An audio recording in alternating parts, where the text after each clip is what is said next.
இடத்துக்கு வந்து குரூப்பா எல்லாரும் போயிட்டுருக்காங்க. திடீர்னு 2 பேர் மட்டும் நின்றாங்க. அதுல ஒருத்தன் ஆளு இவ்வளோண்டு தான் இருப்பான். இப்படி நடப்பான். 70, 80 கிலோமீட்டருக்கு அங்கிட்டு இருக்க மலைய பார்த்து அவன் பாட்டுக்கு நடக்க ஆரம்பிச்சுட்டான்.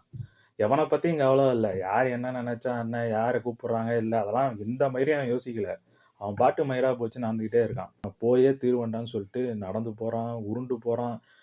ஏன்னா, அவனால பறந்து போக முடியாது. அவனால இந்நேரம் பறக்க முடிஞ்சிருந்தா, இந்நேரம் பறந்து சர்ருன்னு போயிருப்பான்ல.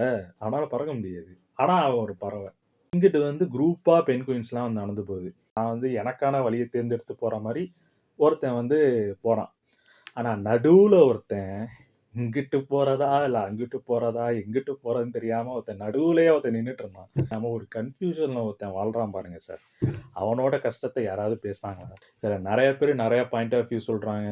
ஆனா எனக்கு புடிச்சது வந்து என்ன அப்டின்னா, இது வந்து ஒரு எக்ஸ்ப்ளைன் பண்ண முடியாத ஒரு ஜர்னி அப்படின்னு வந்து சொல்றது வந்து எனக்கு ரொம்ப பிடிச்சிருந்துச்சு. நான் எய்ம நோக்கியும் போகல. சும்மா நான் நடக்கணும்னு தோணுது நான் நடக்கிறேன். அவனுங்கலாம் அங்கிட்டு நடக்கிறானுங்களா, எனக்கு இங்க நடக்க புடிச்சிருக்கு. அதனால நான் இங்கிட்டு நடக்கிறேன். ஏன் அந்த மவுண்டனே தாண்டி கூட அவன் போகணும்னு கூட நெனச்சிருக்கலாம்.